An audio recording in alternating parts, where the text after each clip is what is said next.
ഒരു ഉറുമ്പ് ഇങ്ങനെ പോയി പോയി പോയി വന്ന് ഒരൊറ്റ കടിയാ. എല്ലാരും കയ്യിലും ഒരു ഐറ്റം ഉണ്ടാവുമല്ലോ, എല്ലാവരും അത് ആദ്യം കൊടുത്ത് അതാണ് ആദ്യം കൊടുക്കുക. ഒരു മര്യാദയല്ലേ ഗോപി? അയ്യോ അത്രയും വേണ്ട. ഒരു മിനിറ്റ് ആണ് ഇതിന് കിട്ടുക, അതിനുള്ള തീർക്കണം. നീ അതൊന്നും പറയാറായിട്ടില്ല.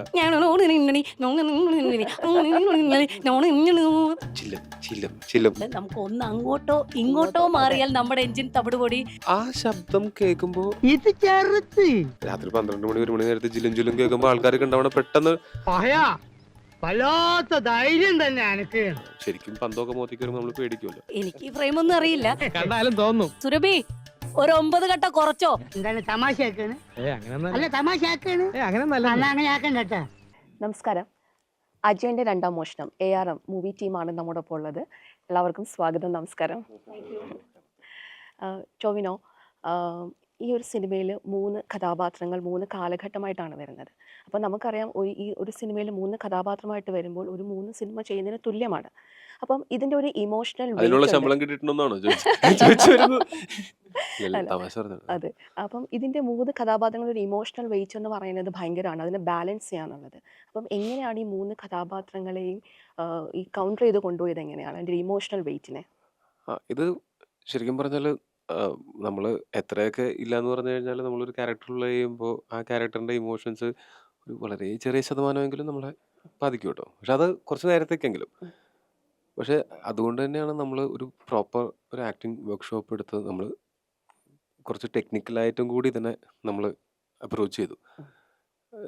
നമ്മൾ 3 ക്യാരക്ടേഴ്സിനെയും പ്രോപ്പറായിട്ട് ഡിസൈൻ ചെയ്തിട്ട് ഇവർ ഓരോ സീനിലും ഇവർക്കുണ്ടാവുന്ന ഇമോഷണൽ വേരിയേഷൻസ് നമ്മൾ പ്രോപ്പറായിട്ട് മാപ്പ് ചെയ്തതിന് ശേഷമാണ് നമ്മൾ ഈ ഷൂട്ടിങ് തന്നെ തുടങ്ങിയത്. അപ്പോൾ അത് കാരണം കൊണ്ട് നമുക്ക് നമ്മളെ തന്നെ ഗ്യാസ് ലൈറ്റ് ചെയ്ത് നമ്മളെ തന്നെ ടോർച്ചർ ചെയ്യാതെ നമുക്ക് കുറച്ച് ആ ടെക്നിക്കൽ അത് നമ്മളിൽ നോട്ട്സ് ഉണ്ടല്ലോ, അതിപ്പോൾ ഷൂട്ടിംഗ് തുടങ്ങുന്നതിന് മുമ്പാണ് നമ്മളത് നോട്ട്സ് ഉണ്ടാക്കി വെച്ചത്. അപ്പോൾ നമ്മൾ ഫെബ്രുവരിയിൽ നമ്മൾ 3ാമത്തെ ക്യാരക്ടറിലേക്ക് കയറുമ്പോഴും നമുക്ക് അത് ബേസ് ആയിട്ടുണ്ട്. ആ ബേസിൻ്റെ മുകളിലാണ് നമ്മൾ ഈ ക്യാരക്ടറിനെ ബിൽഡ് ചെയ്യുന്നത്. നമുക്ക് അപ്പോൾ അത് കാരണം കൊണ്ട് അങ്ങനെ ത്രൂ ഔട്ട് ക്യാരക്ടറിനെ ക്യാരി ചെയ്തിട്ട് ഒരു മെത്തേഡ് ആക്ടിങ്ങിൻ്റെ പൂർണ്ണ രൂപത്തിൻ്റെ ഒന്നും സത്യം പറഞ്ഞാൽ ആവശ്യമില്ല. അങ്ങനെ നമ്മൾ ടെക്നിക്കലായിട്ടും കൂടെ നമ്മൾ അത് ഒരു ക്യാരക്ടറാണെങ്കിൽ നമുക്കത് ഇത്തിരി ക്യാരിയൊക്കെ ചെയ്ത് പോവാം. പക്ഷെ 3 ക്യാരക്ടറുള്ള കാരണം കൊണ്ട് പെട്ടെന്ന് ആ സ്വിച്ചും നടക്കണമെങ്കിൽ കുറച്ച് ടെക്നിക്സും കൂടെ നമ്മൾ ഇതിനകത്ത് ഇൻകോർപ്പറേറ്റ് ചെയ്യണം എന്നുണ്ടായിരുന്നു. അപ്പം അങ്ങനെയാണ് നമ്മൾ ഈ നോട്ട്സൊക്കെ എഴുതി ഫോർമുലയൊക്കെ എഴുതി വെച്ചിട്ടാണ് ഓരോ ക്യാരക്ടറിൻ്റെ ഓരോ അതും ഈ നമ്മളും ഇപ്പോൾ ജീവിതത്തിൽ നമ്മൾ വീട്ടിൽ സംസാരിക്കണ പോലെ അല്ലല്ലോ ഇപ്പോൾ ഇൻ്റർവ്യൂവിന് വന്നിരുന്ന് സംസാരിക്കുക, അതുപോലെ ആയിരിക്കില്ല കൂട്ടുകാരോട് സംസാരിക്കുക. അപ്പം ഇതെല്ലാം നമ്മൾ ഡിസ്കസ് ചെയ്തു, കുറേ ഡിസ്കസ് ചെയ്തിട്ട് ഓരോ ക്യാരക്ടേഴ്സും തമ്മിലുള്ള ഈക്വേഷൻസ് എല്ലാം നമ്മൾ സംസാരിച്ച് തീരുമാനിച്ചതിന് ശേഷമാണ് നമ്മൾ ഷൂട്ടിംഗ് തന്നെ തുടങ്ങിയത്. അതുകൊണ്ട് അങ്ങനെ ഭയങ്കരമായിട്ട് ഇമോഷണലി നമുക്കങ്ങനെ ഭയങ്കരമായിട്ട് ഡ്രെയിൻഡ് അല്ലായിരുന്നു. ഏത് ക്യാരക്ടറാണ് കുറച്ചും കൂടി ചാലഞ്ച് ആയിട്ട് തോന്നിയത് പോർട്രേ ചെയ്യാനായിട്ട്? ഇപ്പം കുഞ്ഞിക്കേലോ ആണോ, അജയനാണോ, അല്ലെങ്കിൽ മണിയൻ എന്നുള്ള കഥാപാത്രമാണോ? ഞാൻ എല്ലാ സിനിമയിലും ചെയ്യുന്ന എല്ലാ ക്യാരക്ടേഴ്സും എനിക്ക് ചാലഞ്ചിങ് ആണ്. ഞാനങ്ങനെ എല്ലാം തികഞ്ഞ ഒരു ആക്ടറായിട്ട് എന്നെ തന്നെ കാണുന്നില്ല. പക്ഷെ എനിക്ക് ചെയ്യുന്ന സിനിമകളിൽ എൻ്റെ കഴിവിൻ്റെ പരമാവധി നന്നാക്കണം എന്ന ആഗ്രഹമുണ്ട്. അതുകൊണ്ട് ഞാൻ അങ്ങനെ ഒന്നും ഈസി ആണെന്ന് ഞാൻ വിശ്വസിക്കുന്നില്ല. അങ്ങനെ ഈസി ആയിട്ട് ഞാനത് എടുത്താൽ അതിൻ്റെ ഒരു കുറവ് ചിലപ്പോൾ ഫ്രെയിമിൽ കണ്ടേക്കാം. അതുകൊണ്ട് ഞാൻ എല്ലാത്തിനെയും അങ്ങനെ കുറേ സീരിയസ് ആയിട്ട് തന്നെയാണ് കാണുന്നത്. അതിപ്പോൾ ഫിസിക്കലി ആണെങ്കിൽ ഒരുപക്ഷെ അല്ല, ഫിസിക്കലി ആണെങ്കിൽ പോലും 3 ക്യാരക്ടേഴ്സിനും പ്രധാനമായിട്ട് അജയനും മണിയനും ഫിസിക്കലി ആണെങ്കിലും നല്ല പണിയുണ്ടായിരുന്നു. അപ്പോൾ ഇതെന്ന് വെച്ചാൽ നമ്മൾ ഫൈറ്റ് സീക്വൻസ് ചെയ്യുമ്പോൾ പോലും ഈ 3 പേരുടെയും റിയാക്ഷൻസും വ്യത്യാസമുണ്ടാവും. നമ്മൾ ഇടിക്കുമ്പോഴാണെങ്കിലും ഒരു ക്യാരക്ടർ ചിലപ്പോൾ ബ്ലിങ്ക് ചെയ്യില്ല, ഒരു ക്യാരക്ടറിൻ്റെ എന്ത് വന്നാലും ആൾ പേടിക്കില്ല, പക്ഷെ അജയൻ പേടിക്കുമായിരിക്കും ചിലപ്പോൾ. അപ്പം അങ്ങനത്തെയൊക്കെയുള്ള കാര്യങ്ങൾ നമ്മൾ കുറേ ഇങ്ങനെ ഡിസ്കസ് ചെയ്ത് നമ്മൾ ഓരോ ഷോ അതിനു വേണ്ടി റീടേക്ക് ഒക്കെ എടുത്തിട്ടുണ്ട്. ശരിക്കും പന്തൊക്കെ മോത്തിക്ക് വരുമ്പോൾ നമ്മൾ പേടിക്കുമല്ലോ, ആ പേടിയില്ലാത്ത പോലെ അഭിനയിക്കാൻ വേണ്ടി റീടേക്ക് ഒക്കെ എടുത്തിട്ടുണ്ട്. നമ്മൾ 6 വർഷത്തിന് പ്രയത്നമുണ്ടെന്ന് അറിയാം ഈ ഒരു സിനിമ. അത്രയും എഫേർട്ട് ഇട്ടാണ് കൊണ്ടുവരുന്നത്. അതെ, 8 വർഷം. അപ്പോൾ നമ്മൾ ഈ ഒരു പീരീഡ് ആക്ഷൻ നമ്മൾ വെക്കുന്ന ഒരു കോണ്ടംപററി സൊസൈറ്റിയിലേക്കാണ്. അപ്പോൾ തീർച്ചയായിട്ടും അതിൻ്റെ ഒരു എൻ്റർടൈൻമെൻറ്റ് വാല്യൂവിന് അതിൻ്റെ ഒരു ഹിസ്റ്റോറിക്കൽ ആക്യുറസി ആയിട്ട് ഭയങ്കരമായിട്ട് നമ്മൾ ബാലൻസ് ചെയ്യേണ്ടതുണ്ട്. അപ്പോൾ അതൊരു ചാലഞ്ചായിട്ട് തോന്നിയിട്ടുണ്ടോ? ഇല്ല ആക്ച്വലി അങ്ങനെ ഒരു ഇത് ഹിസ്റ്റോറിക്കൽ ഇത് നമ്മൾ കാരണം നമ്മൾ സെറ്റ് ചെയ്തേക്കുന്ന വേൾഡ് നമ്മൾ സെറ്റ് ചെയ്തേക്കുന്ന ടൈം ഫിക്ഷനാണ്. അപ്പം നമ്മളത് ഫോളോ ചെയ്തിട്ടില്ല. ആ ഒരു ക്രിയേറ്റീവ് ലിബർട്ടി കിട്ടാൻ വേണ്ടിയാണ് നമ്മൾ അങ്ങനെ തന്നെ പ്ലേസ് ചെയ്തത്. സോ എനിക്കത് ട്വീക്ക് ചെയ്യാൻ പറ്റും. അല്ലെങ്കിൽ നമുക്ക് നമ്മുടെ ഒരു വിഷൻ അനുസരിച്ചിട്ട് ഇപ്പം കോസ്റ്റ്യൂം ആണെങ്കിലും ആർട്ടിലാണെങ്കിലും അല്ലാതെ നമ്മൾ പ്രോപ്പർ ഒരു പീരീഡ് ഫിലിമിലോട്ട് പോകുമ്പോൾ നമ്മൾ ആ കാലഘട്ടത്തിൽ ഇന്നതാണ് ഇന്നത് വേണം അങ്ങനെ നമ്മൾ ഭയങ്കര ലിമിറ്റഡ് ആയിപ്പോ. സോ എനിക്ക് അങ്ങനെ ലിമിറ്റഡ് ആവണ്ടെന്ന് വിചാരിച്ചിട്ടാണ് അത് അങ്ങനെ പ്ലേസ് ചെയ്തത്. അപ്പോൾ എനിക്ക് കുറച്ചുകൂടെ ഓപ്പൺലി ചിന്തിക്കാം, കുറച്ചുകൂടെ കളേഴ്സ് ആഡ് ചെയ്യാം. അല്ലെങ്കിൽ ഈ പറയുന്ന ഒരു 17,000 ഒരു വാരിയർ എന്ന് പറയുന്നത് പണ്ട് കേരളത്തിൽ അവർ മുണ്ടും നേരിയതും ആ ഇത് മാത്രമല്ലേ ഉണ്ടായിരുന്നുള്ളൂ. ഇപ്പം അത് മാറി കുഞ്ഞിക്കേളുവിൻ്റെ വേറൊരു ലുക്കിലോട്ട് നമുക്കത് കൊണ്ടുവരാൻ പറ്റിയെന്നുള്ള റീസൺ നമ്മളത് ഫിക്ഷണലൈസ് ചെയ്തേക്കുന്നത് കൊണ്ടാണ്. ഈ നമ്മൾ പറയാറുണ്ട് ചിലപ്പോൾ സിനിമയിൽ ഈ നായകനും നായികയായിട്ടുള്ള ഒരു കെമിസ്ട്രി പറയാറുണ്ട്. പക്ഷേ നമുക്ക് ബിഹൈൻഡ് ദ സ്ക്രീൻ നമുക്ക് ഡയറക്ടറും അല്ലെങ്കിൽ ഒരു മെയിൻ പ്രൊട്ടാഗണിസ്റ്റുമായിട്ടുള്ള ഒരു കെമിസ്ട്രി വളരെ ഇമ്പോർട്ടൻ്റ് ആണ്. അപ്പോൾ ടൊവിനോനെ ഈ ഒരു നായക വേഷത്തിലേക്ക് കൊണ്ടുവരുമ്പോൾ നിങ്ങൾ തമ്മിലുള്ള ഒരു കെമിസ്ട്രി അത് എത്രത്തോളം ഇതിൽ ബ്ലെൻഡ് ചെയ്യാനും അതിൽ എന്തൊക്കെ മാറ്റങ്ങൾ വരുത്താനും സാധിച്ചിട്ടുണ്ട്? അല്ല ആ കെമിസ്ട്രി വർക്കായത് എനിക്കറിയത്തില്ല. ഇനി നാളെ ഞാൻ ഏതെങ്കിലും വേറൊരു ആക്ടറിൻ്റെ കൂടെ ചെയ്യുമ്പോഴായിരിക്കും എനിക്ക് എൻ്റെ ആ ലിമിറ്റേഷൻ എനിക്ക് മനസ്സിലാവുന്നത്. കാരണം ടൊവിനെ എനിക്ക് 10 വർഷമായിട്ട് അറിയാം. അപ്പോൾ ടൊവിയുടെ നോർമൽ ബിഹേവിയറും ഗസ്റ്റേഴ്സും മൂവ്മെൻറ്റ്സും ഇതെല്ലാം എനിക്ക് അറിയാം. അതേപോലെ ടൊവി ഓരോ സിനിമകളിൽ ചെയ്തു വെച്ചേക്കുന്ന കാര്യങ്ങൾ അറിയാം. അപ്പോൾ ഇതൊന്നും ഇല്ലാത്ത ഒരു പുതിയ വേർഷനാണ് ഞാൻ ട്രൈ ഔട്ട് ചെയ്തേക്കുന്നത്. അത് ടൊവി ആയതുകൊണ്ടാണ് എനിക്കത് ട്രൈ ഔട്ട് ചെയ്യാൻ പറ്റിയത്. അപ്പോൾ അത്രയും അടുത്ത് നിൽക്കുന്ന ഒരാളിനെയല്ലേ നമ്മൾ കൂടുതൽ ഒബ്സർവ് ചെയ്തിട്ടുള്ളത്. അല്ലാതെ വേറൊരു ആക്ടേഴ്സിനെ നമുക്ക് ബട്ട് സ്റ്റിൽ സിനിമയിലുള്ള ബാക്കി നമ്മൾ കണ്ടിട്ടുള്ള ആക്ടേഴ്സിനെ പോലും എനിക്ക് പറ്റുന്ന രീതിയിൽ ഞാൻ ഒരു പുതിയ രീതിയിൽ തന്നെ ഇപ്പൊ ബേസിലേട്ടനാണെങ്കിൽ പോലും ബേസിലേട്ടനെ എനിക്ക് ഇത്രയും വർഷമായിട്ട് അറിയാം. അപ്പോൾ ലുക്കിൽ നമ്മളൊരു ചേഞ്ച് വരുത്തി, പുള്ളി ചെയ്യുന്നതിലും കുറച്ച് ഇതു. പിന്നെ ബേസിക്കലി ഇതെല്ലാം സേഫ് ആക്കുന്നത് സുഹിത്തേട്ടൻ്റെ റൈറ്റിങ്ങിലും ആ ഡയലക്റ്റിലും പിന്നെ ആ സെറ്റ് ചെയ്തേക്കുന്ന പ്രിമൈസസിലുമാണ്. അപ്പോൾ അത് കുറച്ച് ഡിഫറെൻ്റ് ആയതുകൊണ്ട് ഇതെല്ലാം കോമ്പൻസേറ്റ് ചെയ്ത് പോവും. ഇതിൽ ഈ സിനിമയിൽ എല്ലാവരും തമ്മിൽ അതിനൊരു കെമിസ്ട്രി ഉണ്ട്. കാര്യം എന്താ വെച്ചാൽ നമ്മൾ കുറേ കാലമായിട്ട് പരിചയമുള്ള ആൾക്കാരാണ്. ഇപ്പം ഞങ്ങൾ 10 കൊല്ലമായിട്ട് പരിചയമുണ്ട്. സുഹിത്തേട്ടനും നീയും ഏകദേശം ഈ പറഞ്ഞ ഒരു 8 കൊല്ലം ആയിട്ട് പരിചയമുണ്ട്. ജോമോൻ ചേട്ടനായിട്ടും ഞങ്ങൾ ഒരുമിച്ചാണ്. മൊയ്തീൻ പോലുള്ളതാണ്. ഇപ്പോൾ സുരഭി ആണെങ്കിലും എഡിറ്റർ ഷമീർ ആണെങ്കിലും അപ്പോൾ ഇതൊക്കെ ഉള്ള സമയത്തുള്ളതിൻ്റെ ഏറ്റവും വലിയ ഗുണം എന്ന് വെച്ചാൽ നമ്മൾ ഫോഴ്സ് ചെയ്യുക. ഇപ്പോൾ ഈ ഒരു സംഘത്തിലേക്കാണ്. പിന്നെ 2017 മുതൽ നമ്മൾ ഹരീഷ് ചേട്ടനുമുണ്ട്. കൃതി വരുന്നത് ഈ ഒരു സംഘത്തിലേക്ക് ആയത് കാരണം കൊണ്ട് കൃതിയും is part of the team. അപ്പോൾ തന്നെ അപ്പം നമുക്ക് അങ്ങനെ ഒരു വർക്കിംഗ് അറ്റ്മോസ്ഫിയർ കിട്ടുന്ന സമയത്ത് അങ്ങോട്ടും ഇങ്ങോട്ടും എന്തും ഡിസ്കസ് ചെയ്യാം. എൻ്റെ ഏറ്റവും ഒരു പൊട്ട ഐഡിയ വരെ എനിക്ക് ഇവരോട് പറയാം. നമ്മൾ ഏതോ ഒരു പോയിന്റിലൊരു ക്ലൈമാക്സിലൊരു പോയിന്റിൽ ഒരു സാധനത്തിൽ നമ്മൾ സ്റ്റക്കായിരുന്നു. എനിക്ക് തോന്നുന്നു ഷൂട്ട് തുടങ്ങുന്നതിന് മുന്നേയും നമുക്ക് ആ സാധനം എങ്ങനെ വേണമെന്നുള്ളതില്ല. ഒരു ദിവസം രാത്രി നമ്മൾ ചുമ്മാ ഡിസ്കസ് ചെയ്യുമ്പോഴത്തേക്കാണ് ടോബി അതിന് സൊല്യൂഷൻ പറയുന്നത്. അപ്പൊ അത് നമുക്ക് ഭയങ്കര ഓക്കായി. അതാണ് നമ്മളത് ഫോളോ ചെയ്തത്. ഇതേപോലെ ആ ബേസിൽ തുറന്നു പറഞ്ഞിരുന്നെങ്കിണ്ടല്ലോ എന്തുമാത്രം സൊല്യൂഷൻസ് ഞാൻ അവന് പറഞ്ഞു കൊടുത്തിട്ടുണ്ടെന്ന് അറിയാമോ? അത് ഫ്രീ ആയിട്ട്. എല്ലാവർക്കും അവരുടേതായ പല ഐഡിയാസും ഉണ്ടല്ലോ. അപ്പൊ അത് ഈ പറയുന്ന എനിക്ക് തോന്നുന്നു പണ്ട് എല്ലാ സിനിമകളിലും നമ്മൾ ഭയങ്കര കളക്റ്റീവായിട്ട് ചെയ്യുന്ന സിനിമകളിലെല്ലാം ശരിക്കും ഈ ഇൻപുട്ട് അതാണ് ഇതിന്റെ സിനിമയുടെ ഏറ്റവും വലിയ ബ്യൂട്ടി എന്ന് പറഞ്ഞാൽ ഇത് ഒരാൾ ഒറ്റയ്ക്ക് ചെയ്യുന്ന പരിപാടിയല്ല. ഒരു സംഘം ആൾക്കാർ ഒരുമിച്ച് ചെയ്യുന്ന. ഇതിപ്പോ ഇവന്റെ അടുത്ത് ഈ ക്രിയേറ്റീവ് മേഖലയിൽ അല്ലാത്ത ഒരാൾ പോലും എന്തെങ്കിലും ഒരു അഭിപ്രായം പറഞ്ഞു കഴിഞ്ഞാൽ നീ അതൊന്നും പറയാറായിട്ടില്ല എന്നല്ല ഇവന്റെ ആറ്റിറ്റ്യൂഡ്. അതൊന്ന് ആലോചിക്കും. അപ്പൊ അങ്ങനെ ആലോചിക്കാനായിട്ടുള്ള സ്പേസ് ഉണ്ടല്ലോ. അല്ലെങ്കിൽ ഈ ക്രിയേറ്റീവ് മേഖലയിലല്ലാത്ത ഏറ്റവും ചെറിയ ആൾക്ക് വരെ വന്ന് അഭിപ്രായം പറയാൻ കിട്ടുക എന്ന് പറഞ്ഞാൽ അതൊരു സ്പേസ് ഇല്ലാതെ പറ്റില്ല. നമ്മൾ വേറൊരു ഷീൽഡ് ഇട്ട് നിൽക്കുകയാണെങ്കിൽ നടക്കില്ല. പറഞ്ഞാൽ അങ്ങനെ ഞാനൊരു കാര്യം എന്നോട് പറയണമെങ്കിൽ ഞങ്ങൾ തമ്മിൽ അത്രയും സൗഹൃദമുള്ള കാരണം കൊണ്ടാണ് ഞാൻ പറയുമ്പോഴും പറയണ ബ്രെയിൻ സ്റ്റോമിംഗ് ആണ്. നമ്മൾ സിനിമയെ പറ്റി തന്നെയാണ് സംസാരിക്കുന്നത്. ഇപ്പൊ നമ്മളെ ട്രെയിലറിലുള്ള ഒരു ഷോട്ട് ഉണ്ട്, ഈ ഫയർ ബോൾ. അപ്പൊ പ്രീവിയസ് ചെയ്യുന്ന സമയത്ത് ആ സീക്വൻസിൽ അങ്ങനെ ഒരു സാധനം ഇല്ലായിരുന്നു. ആ ഷൂട്ടിന്റെ തലേ ദിവസം നമ്മുടെ ഒരു AD ഭരത് എനിക്കൊരു റെഫറൻസ് വീഡിയോ അയച്ചു തന്നു. അപ്പോൾ ആ റെഫറൻസ് വീഡിയോ കണ്ടപ്പോഴാണ് എനിക്ക് അങ്ങനെ ഒരു സീക്വൻസ് ആ ഇൻ ബിറ്റ്വീൻ വേണമെന്ന് തോന്നിയത്. അപ്പോൾ പിറ്റേ ദിവസം ഞാൻ അപ്പം തന്നെ ആർട്ട് ഡിപ്പാർട്ട്മെന്റിനെ അറിയിച്ച് ഫയർ ബോൾ ഉണ്ടാക്കിച്ച് നമ്മൾ ആ sequence end create of the ചെയ്തു. ഡേ നമുക്ക് എന്താ വേണ്ടത്? പടം അതെ നന്നാവണം. ആരും നന്നായിരിക്കും. ഈഗോ ജയിക്കൊന്നുമല്ല, ആ അതെ, പടം നന്നാവണം.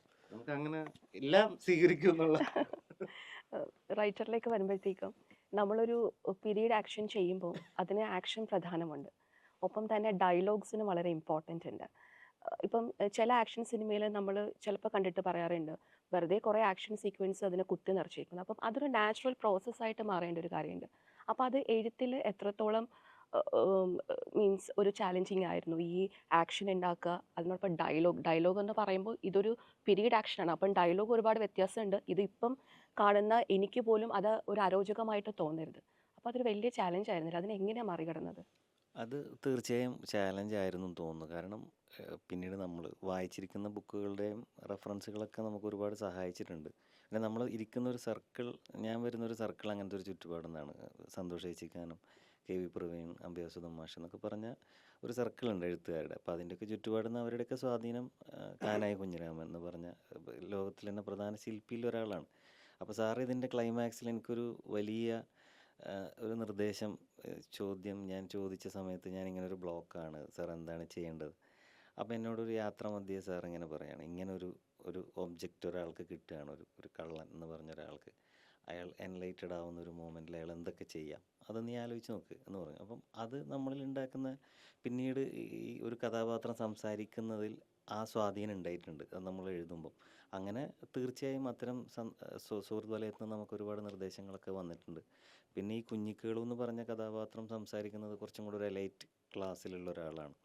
അപ്പം അയാൾ സംസാരിക്കുന്ന ഭാഷയ്ക്കൊരു വ്യക്തതയുണ്ട്. മണിയൻ എന്ന് പറഞ്ഞൊരാൾ സൊസൈറ്റിയുടെ മറ്റൊരു കോണിൽ നിന്നുകൊണ്ട് സംസാരിക്കുന്ന ഒരാളാണ്. അപ്പോൾ അയാൾക്ക് സമൂഹത്തിനോട് ചിലപ്പം അയാളുടെ ആറ്റിറ്റ്യൂഡിലും പെരുമാറ്റത്തിലും ഭാഷയിലൊക്കെ മറ്റൊരു രീതിയാണ് അയാൾ ഉപയോഗിക്കുന്നത്. കുറേയും കൂടെ ഒരു അറോഗൻറ്റ് എന്നുള്ള രീതിയിൽ സമൂഹത്തിനോട് അയാൾക്ക് പലതും പ്രഖ്യാപിക്കാനുണ്ട്. അപ്പോൾ അതൊക്കെ പറയുന്ന ഒരാളാണ്. അയാളെ സ്വന്തം പ്രകൃതി എന്നൊക്കെ വിചാരിച്ച് നടക്കുന്ന ഒരാളാണ്. അജയനിലോട്ടെത്തുമ്പോൾ അത് വളരെ ചുരുങ്ങിയ ശരീരഭാഷയുള്ള ഒരാളാണ്. അയാൾ സമൂഹത്തിന് ഭയങ്കരമായിട്ട് അയാൾ ഇമ്പ്രസ് ചെയ്യാൻ ശ്രമിക്കുന്നുണ്ട്. അപ്പോൾ ഈ 3 കഥാപാത്രങ്ങൾ നമുക്ക് എഴുതാം, നമുക്ക് ഡയലോഗുകൾ നമുക്ക് നന്നാക്കാം, ഇതൊക്കെയുള്ള ഓപ്ഷൻ നിൽക്കുമ്പോൾ ഒരു സംവിധായകൻ അതിനെ കൺസീവ് ചെയ്തിട്ട് അതിൻ്റെ എസെൻസ് 1% പോലും കളയരുത്. അത് എങ്ങനെ വേണം, അത് അതിൻ്റെ സ്വാതന്ത്ര്യത്തിൽ തന്നെ ചെയ്തോ എന്നുള്ളതാണ് എനിക്ക് ജിതിനിൽ നിന്ന് കിട്ടുന്ന പച്ചക്കൊടി. കാരണം അത് ഏത് മൊമെൻറ്റിലാണോ നന്നായിട്ട് വരിക ആ മൊമെൻറ്റ് തന്നെ ചേട്ടൻ എടുത്തോ. ഷൂട്ടിൻ്റെ സമയത്ത് നമ്മളോട് പറയണം, ചേട്ടൻ പോയി പറഞ്ഞോ, എന്താണോ ഔട്ട്പുട്ട് വേണ്ടത് അത് പറഞ്ഞോളൂ, അത് കിട്ടുന്നത് വരെ ഞാനിരിക്കും എന്നുള്ളതാണ് അവൻ്റെ സ്റ്റാൻഡ്. അപ്പം നമ്മൾ അങ്ങനത്തെ ഒരു ഹൃദയബന്ധമുണ്ട്. അപ്പോൾ അത് ചെയ്യാൻ ഒരു നായകൻ കിട്ടുക എന്നുള്ളതാണ് നമ്മളെ സംബന്ധിച്ചിടത്തോളം ഒരു വലിയൊരു ചാലഞ്ച്. കാരണം കുഞ്ഞിക്കേളു എന്ന് പറഞ്ഞ ഒരാളുടെ ശരീരഭാഷയിലേക്ക് ടോവിക്ക് ചിലപ്പം കുറേയും കൂടെയൊക്കെ എളുപ്പത്തിൽ എത്താൻ പറ്റും തോന്നുന്നു. പുള്ളിയുടെ ഫിസിക്കും സുന്ദരനാണ്. അപ്പോൾ ഒരു വളരെ പ്രസൻറ്റബിൾ ആയിട്ടുള്ളൊരു ശരീരഭാഷയാണ്. അപ്പോൾ നേരെ മറിച്ചിട്ട് മണിയനിലോട്ട് എത്തുമ്പോൾ ഒരു ഒരു ഒരു 50 വയസ്സിനോട് അടുത്തൊക്കെ ഒരാളാണ്. അപ്പോൾ ആ ശരീര ഭാഷയിലേക്ക് പോകുക അത്ര എളുപ്പമല്ല. അജയനിലോട്ട് എനിക്ക് ആസ് എ റൈറ്റർ എന്നുള്ള രീതിയിലും സിനിമ ഞാൻ കണ്ടപ്പോഴും അതിൽ എൻ്റെ ഫേവറേറ്റ്, അല്ലെങ്കിൽ ഞാൻ അജയനൊപ്പം നിൽക്കുന്ന ഒരാളാണ്. കാരണം എല്ലാവർക്കും എതിരാണ്. ആ കഥാപാത്രം അത്രയും ഒതുങ്ങി ജീവിച്ച് പോകുന്നൊരു കഥാപാത്രമാണ്. അത് അഭിനയിക്കുക കുറച്ച് പ്രയാസമുണ്ട്. കാരണം ഈ 3 കഥാപാത്രങ്ങളെന്ന് ഡിഫറൻഷ്യേറ്റ് ചെയ്ത് ചെയ്യാൻ. ബാക്കി നമ്മുടെ പ്രിപ്പറേഷനും കാര്യങ്ങളൊക്കെ അവിടെ വെച്ചാലും നാളെ സിനിമ കണ്ടിട്ടാണ് പ്രേക്ഷകൻ പറയേണ്ടത്. ഇപ്പം ഞാൻ പറയണമെന്ന് എനിക്കറിയില്ല. പക്ഷെ ഇങ്ങനെയുള്ള ആൾക്കാരുടെ സാന്നിധ്യം കൊണ്ട് തന്നെയാണ് ഇങ്ങനൊരു സിനിമ ഉണ്ടാക്കാൻ പറ്റിയത്. ഈ നമ്മൾ ഓരോ കഥാപാത്രം എഴുതുമ്പോൾ ആ എഴുത്തുകാരനുള്ളൊരു ഇമോഷണൽ ഫ്ലക്ച്വേഷൻസ് ഉണ്ട്. ചിലർ നമ്മളോട് കലഹിക്കും, ചിലർ പ്രണയിക്കും, അങ്ങനെ പല വേരിയേഷൻസ് വരും. ഈ 3 കഥാപാത്രങ്ങൾ ഏറ്റവും കൂടുതൽ കലഹിച്ച കഥാപാത്രം ഏതായിരുന്നു? മണിയൻ. ഞാൻ മണിയൻ്റെ ക്ലൈമാക്സ് ഷൂട്ട് ചെയ്യുന്ന ആ പോർഷൻ, ഇത് 3 ഭാഗമായിട്ടാണ് ചെയ്തത്. അപ്പോൾ ഈ മണിയൻ്റെ ഒരു എൻഡ് പോർഷൻ, ആ സിനിമ ആ ഏരിയ തീരുകയാണ്. ആ ദിവസം വലിയൊരു ഷൂട്ട് ഏരിയയാണ്. നമ്മളെ കുറേ ക്രൗഡും ഒക്കെ ആയിട്ടുള്ള നൈറ്റാണ് ഫുൾ. അപ്പോൾ ടൊവി ഈ മണിയൻ എന്ന് പറഞ്ഞ കഥാപാത്രം, ഞാൻ വടക്കൻ കേരളത്തിൽ നിന്ന് കാസർഗോഡുകാരനാണ്. അപ്പോൾ എനിക്ക് ഈ തെയ്യങ്ങളുടെ ഒക്കെ ഒരു സാന്നിധ്യത്തിൽ ഞാൻ ജീവിക്കുന്ന ഒരാളാണ്. ഇപ്പോഴും തെയ്യക്കാവുകളിൽ സ്ഥിരമായി സാന്നിധ്യമുള്ള ഒരാളാണ് ഞാൻ. ഒരുപാട് അത്തരം ആൾക്കാരുമായിട്ട് അപ്പോൾ ഈ ടൊവി ഇങ്ങനെ നടന്ന് വരുമ്പോൾ തന്നെ അവിടെയുള്ള ആൾക്കാരൊക്കെ എഴുന്നേക്കുമായിരുന്നു. ഒരു സാന്നിധ്യം അങ്ങനെയാണ്. ടൊവിയുടെ പെരുമാറ്റം പോലും ആ മണിയനാവുന്ന സമയത്ത് കുറച്ച് മൊത്തത്തിൽ അങ്ങനെ ആയിരുന്നു പുള്ളി പെരുമാറുന്നത്, നടക്കുന്നതിൽ പോലും ഒരു മണിയൻ അല്ല അതല്ലേ എന്താന്ന് വെച്ചാല് അത് അങ്ങനെയൊന്നും എനിക്ക് മറ്റേ ഈ ക്യാരക്ടറിനെ ആവാഹിച്ചതോ അങ്ങനത്തെ ഒന്നുമല്ല, അങ്ങനെയൊന്നുമല്ല കേട്ടോ. പക്ഷെ എന്താ വെച്ചാൽ നമ്മള് ഒന്നാമത്തെ അതിന്റെ ഒരു വേഷവിധാനത്തിൽ തന്നെ കുറച്ച് മറ്റേ ഈ കയ്യിലും ഉണ്ട്, കാലിലും കുറെ, കാലില് ചെലങ്കയുണ്ട്, ഇവിടെ അരയിലും അരപ്പട്ടയിലും ചെലമ്പുണ്ട്, പിന്നെ മറ്റേ ഒരു മണിയൊക്കെ ഉണ്ട്. പിന്നെ ഒരു അതായത് ഇപ്പൊ ഒരു ഹെയറും കണ്ണ് എഴുതിയതും അങ്ങനെയൊക്കെ ആയിട്ട് ഒരു ഒരു വേഷം കെട്ടുന്ന പോലത്തെ ഒരു മേക്കപ്പ് പ്രോസസ്സാണ് അതിന്റെ. അപ്പൊ നമ്മളും ഈ തെയ്യങ്ങളും ഒക്കെ കണ്ടിട്ടുണ്ട്.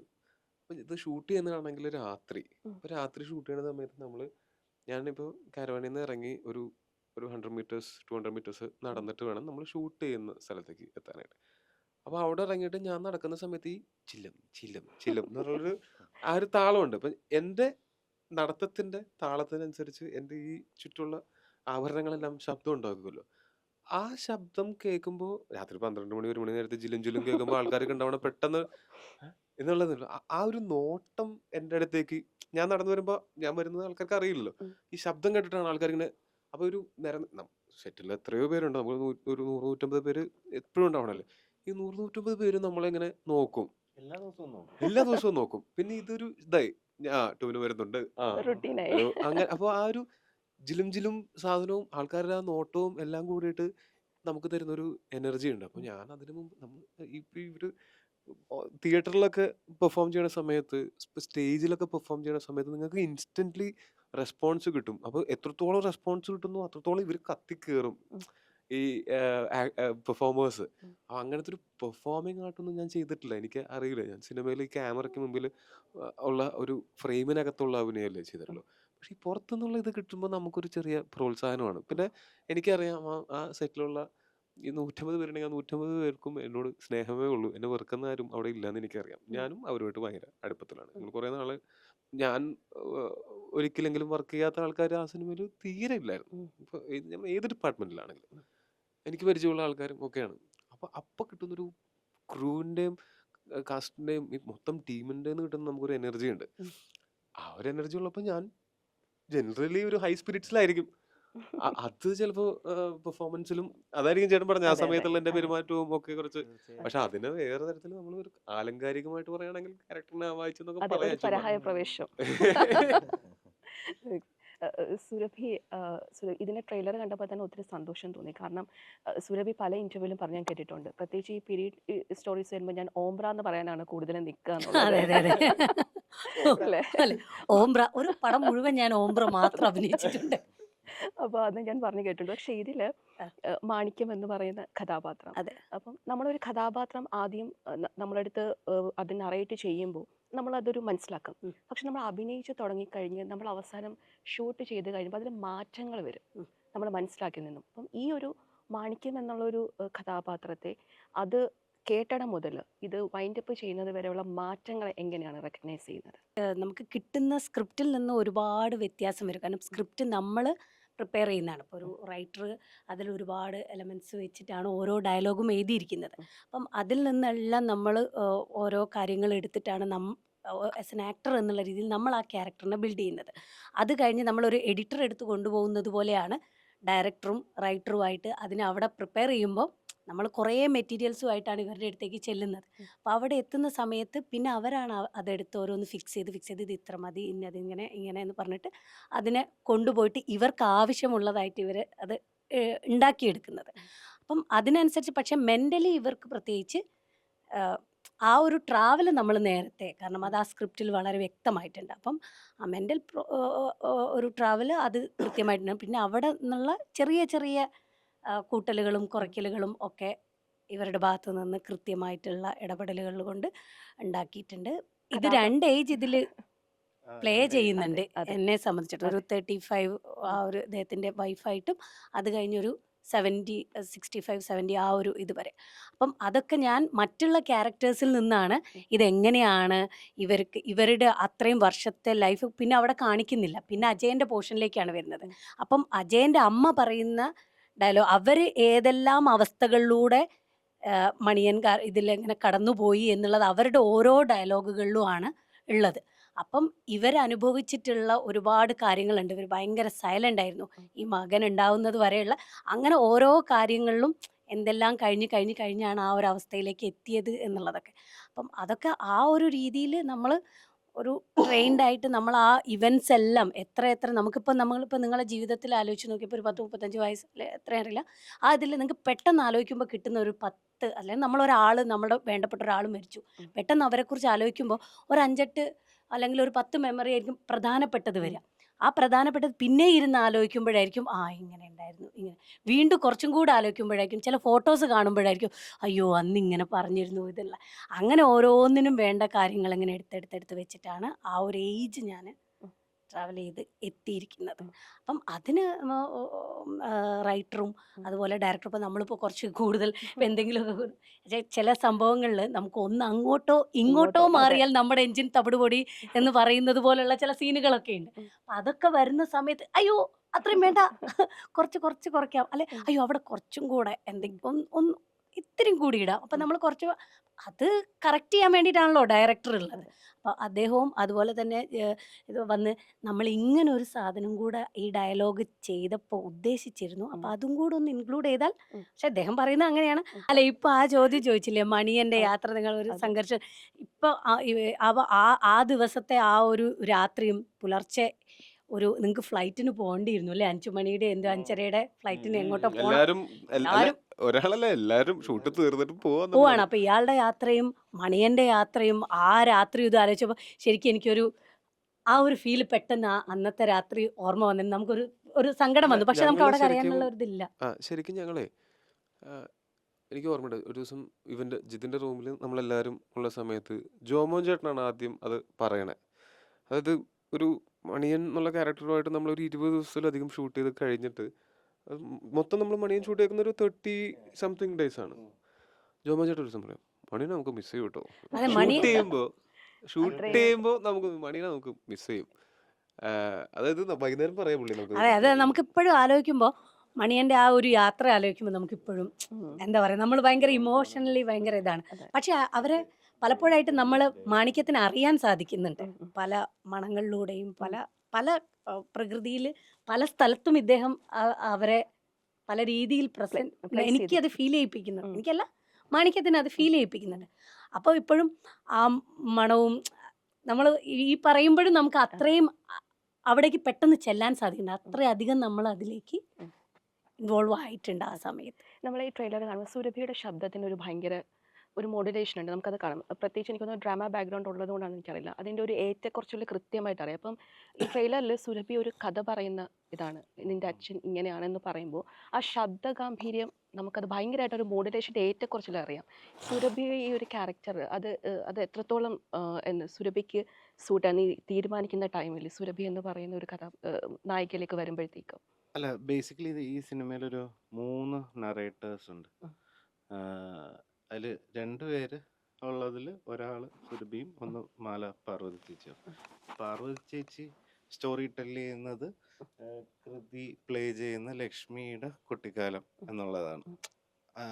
അത് ബേസിക്കലി കൃതിയുടെ ക്യാരക്ടർ മണിയൻ എന്ന് പറയുന്ന ക്യാരക്ടറിനോട് അത്രയും ഫാസിനേഷൻ കൊണ്ട് ക്യൂരിയോസിറ്റിയിൽ കഥ അറിയാൻ ഉള്ള ഒരു ഇതുണ്ട്. പക്ഷേ ടോവി ചെയ്യുന്ന അജയൻ എന്ന് പറയുന്ന ക്യാരക്ടറിന്റെ കുട്ടിക്കാലത്തിനോട് ആ കുട്ടീനെ ഈ അപ്പൂപ്പനെ കുറിച്ച് കാര്യങ്ങൾ ഫീഡ് ചെയ്യുന്ന ആളാണ് സുരഭിയുടെ ഈ ഏജ്ഡ് ഇത്. അപ്പോ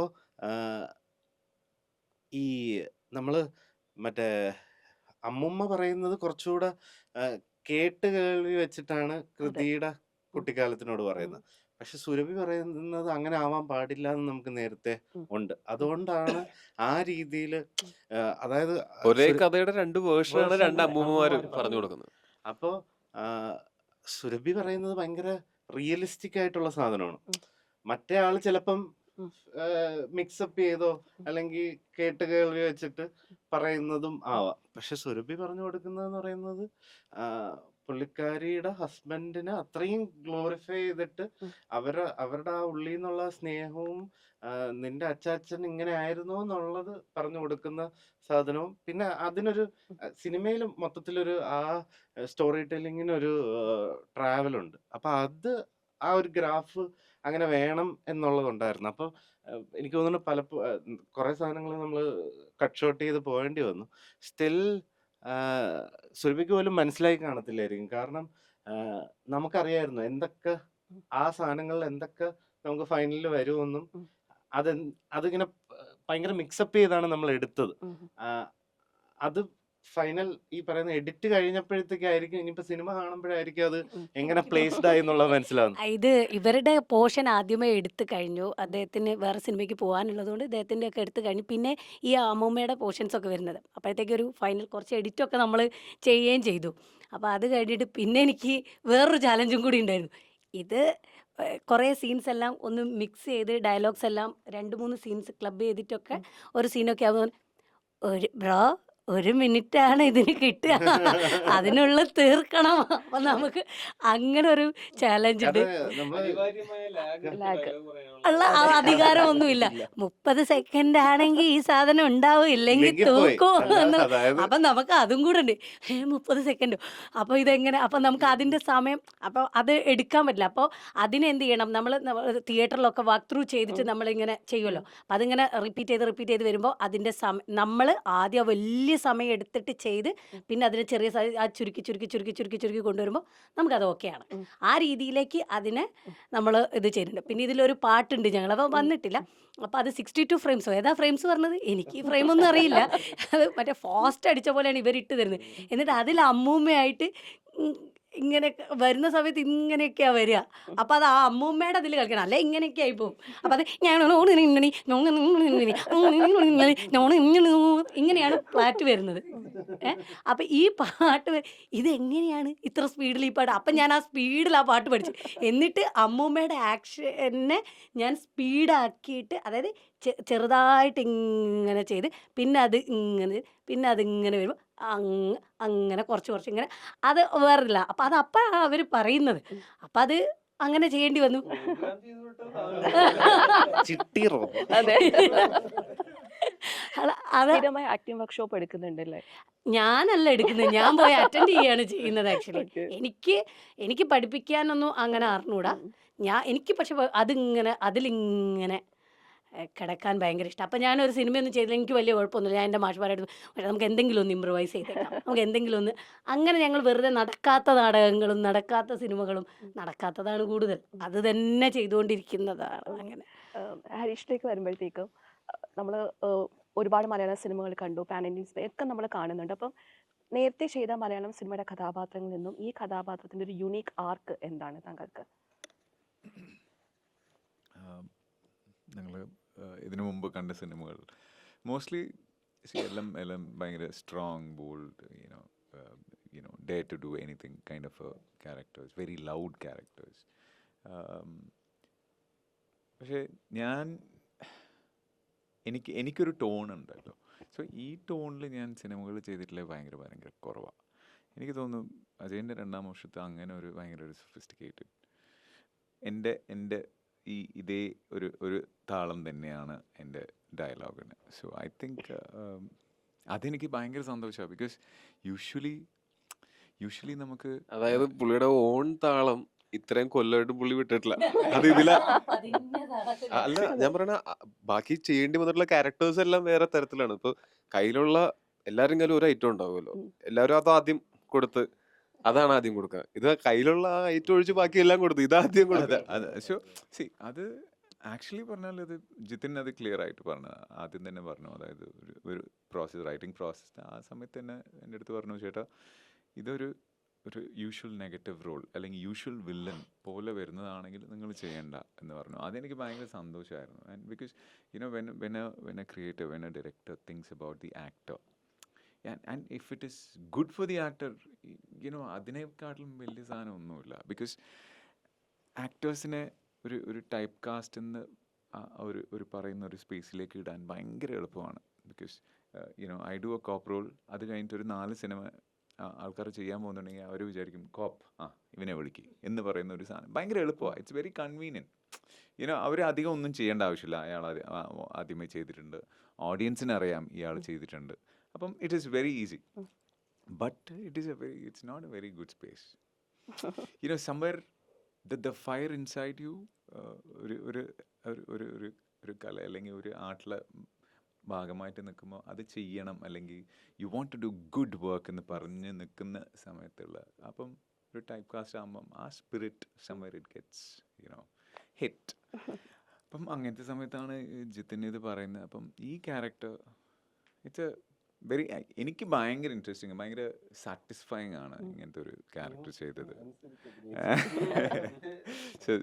സുദേവ് വർമ്മ എന്ന് പറയുന്ന ഒരു ക്യാരക്ടറാണ്. അതായത് പിന്നെ ഹരീഷ് ചേട്ടൻ്റെ പിന്നെ പെർഫോമൻസിൽ, അതായത് നമ്മൾ കാണുന്ന ആള് ഇതിലും സോഫ്റ്റ് ആയ ഒരാളാണ്. അപ്പോൾ സംസാരിക്കുന്നതിനന്ന് നമ്മൾ ജിതിനും ഞാനും ഈ ഡയലോഗ്സ് എഴുതിയ സമയത്ത് സെക്കൻഡ് ഹാഫിൽ പുള്ളിക്കാണിത് ഭയങ്കര ഡോമിനേഷൻ ഈ സിനിമ കൊണ്ടുപോകുന്നതിലൊരു നിർണായക സാന്നിധ്യം പുള്ളിയാണ്. ഡയലോഗ്സും ഉണ്ട്. അപ്പം ഇത് എങ്ങനെയാണ് സംസാരിക്കേണ്ടത് എന്നുള്ളത്, അപ്പം നമ്മൾ ബൈ ഫോണാണ് ഞാൻ ആദ്യമായിട്ട് സംസാരിക്കുന്നത്. അപ്പം ജിതിന് സംസാരിക്കുമ്പോഴാണ് അറിയുന്നത് കണ്ണൂരുകാരനാണ്. ഞാൻ ചോദിച്ചു എന്തുകൊണ്ട് ഈ ഭാഷ തന്നെ, പുള്ളി എങ്ങനെയാണോ സംസാരിക്കുന്നത്, നിങ്ങൾ ഡയലോഗ് ഇതന്നെ നോക്കണ്ട, അതിനെ നിങ്ങൾ ഇംപ്രൂവൈസ് ചെയ്തിട്ട് വേണമെങ്കിൽ പറഞ്ഞോളൂ. ആ ഏരിയയിൽ കണ്ടന്റ് മാത്രം നമുക്ക് കിട്ടിയാലും കുഴപ്പമില്ല, ആ ഏരിയയിൽ നിങ്ങളുടേതായ ഇൻപുട്സ് ഇട്ടോളൂ. ഡെഫിനറ്റായിട്ട് പുള്ളി അത് ഭയങ്കര ഭംഗിയായിട്ട് ചെയ്തിട്ടുണ്ട്. അതൊരു ഒഴുക്കുണ്ട്, ഒരു അഭിനയത്തിന് നമ്മളിങ്ങനെ രസിച്ച് നിൽക്കുന്ന ഒരു ഒഴുക്കുണ്ട്, ഒരു പുഴ പോലെ ഒഴുകിപ്പോവും. അങ്ങനെ ഒരു മ്യൂസിക് ഭയങ്കര നല്ലൊരു ബാക്ക്ഗ്രൗണ്ട് സ്കോർ, ഏറ്റവും നല്ല സ്കോർ കൊടുത്തിട്ട് ഇല്ല, ഇതെല്ലാം it's A part of team work. പക്ഷെ ഇത് ആ മ്യൂസിക് എനിക്ക് തോന്നുന്നു ഹരീഷ് ചേട്ടൻ നമ്മള് മ്യൂസിക് ഇല്ലാതെ നമ്മൾ റെഫറൻസ് മ്യൂസിക്കിൽ കേൾക്കുമ്പോൾ പോലും ഞങ്ങൾക്ക് ആ വേരിയേഷനോ അല്ലെങ്കിൽ ആ എന്തുകൊണ്ട് ഹരീഷ് ചേട്ടൻ അവിടെ ഒരു പോസ് ഇട്ടു, അല്ലെങ്കിൽ അതിനുള്ള ഒരു ടൈം കൊടുത്തു, ആ നോക്കാനുള്ള ഒരു ഡിലേ കൊടുത്തു, അങ്ങനെ ഒരു 2-3 സാധനങ്ങൾ നമ്മൾ തിങ്ക് ചെയ്യാത്ത സാധനങ്ങൾ വന്നിട്ടുണ്ട്. ഈ പറയുന്ന അത് ഡയലോഗും അങ്ങനെ ഒന്നുമല്ല, പുള്ളിക്കാരനൊരു പ്രൊഫൈലില് ഒരു സിനിമയുടെ 2 സ്ഥലത്ത് വെറുതെ നോക്കുന്ന ഒരു സാധനമുണ്ട്. അപ്പൊ പുള്ളി അത് എന്തിനാ നോക്കിയെന്നുള്ളത് ഡയലോഗ് പോലും ഇല്ലാതെ ആ ഒറ്റ നോട്ടത്തിൽ നമുക്ക് കാര്യം മനസ്സിലാവും. പിന്നെ ഇതില് സാർ പറഞ്ഞ പോലെ, ഹരിശേട്ടൻ പറഞ്ഞ പോലെ, ഈ ടൈപ്പ് കാസ്റ്റിങ്ങിൻ്റെ കാര്യമല്ലേ, ഇതിൽ അഭിനയിച്ചിരിക്കുന്ന ഓരോ ക്യാരക്ടേഴ്സും അവരെല്ലാവരും ആഗ്രഹിച്ചിട്ടുള്ള ഓരോ റോളുകളാണ്. ആരെയും നമുക്ക് മുന്നേ കണ്ടതുപോലെ ഒരു ലുക്കിൽ പോലും ഇല്ലാത്ത രീതിയിൽ വന്നിട്ടുണ്ട്. അത് ഒരു റൈറ്ററും അതുപോലെ തന്നെ ഡയറക്ടറും ആക്ടേഴ്സിനെ ഇപ്പോൾ നേരത്തെ പറഞ്ഞ പോലെ തന്നെ അവരെ ഡിഫറെൻ്റ് ആയിട്ട് രീതിയിൽ അത് ഡയറക്ടർ പണിയല്ല എന്നുള്ള, അത് എങ്ങനെയാണോ അങ്ങനെ ഇങ്ങോട്ട് എടുത്തിട്ട് കട്ട് മൊത്തത്തിലില്ല. ചില ആൾക്കാര് നമ്മളടുത്ത് ചാൻസ് ചോദിച്ച സമയത്ത് ഞാൻ ചിലരടുത്ത് പറഞ്ഞിട്ടുണ്ട്, ചേട്ടാ ചേട്ടൻ ഇങ്ങനത്തെ കുറെ ചെയ്തിട്ടുള്ളതാണ്, അതുകൊണ്ട് എനിക്ക് ചേട്ടനെ ആ റോളിലോട്ട് വയ്ക്കാൻ താല്പര്യമില്ല. അപ്പം അവര് ഇല്ല, അത് എനിക്ക് ഈ സിനിമയുടെ പാർട്ടായാൽ മതി, അങ്ങനെ ആരെങ്കിലും തോന്നിയാലും കുഴപ്പമില്ല എന്ന് പറഞ്ഞിട്ട് 1-2 പേരെയൊക്കെ എനിക്ക് അങ്ങനെ ചെയ്യേണ്ടി മനസ്സില്ലാ മനസ്സോടെ ചെയ്യേണ്ടി വന്നിട്ടുണ്ട്. അല്ല, ആക്ടേഴ്സിനെ വർക്ക് ചെയ്യാൻ കേട്ടോ, ഇവർ 2 പേരും ഇരുന്നിട്ട് നമ്മളിങ്ങനെ കുഴയ്ക്കും, ഇങ്ങനെ കുഴച്ചെടുത്തിട്ട് അവരുടെ ഫോമിലേക്ക് ഇങ്ങനെ ആക്കിയെടുക്കും. അത് നല്ലൊരു കാര്യമാണ്. ടു ആഡ് ദാറ്റ്, ഇതിപ്പം കുഴച്ചെടുക്കും എന്ന് പറയുമ്പം it's not in a tough way. ഭയങ്കര സ്മൂത്ത് ആയിരുന്നു. അതായത് ദ വേ ജിതൻ ആൻഡ് സുജിത്തേട്ടൻ gets the work from the actors,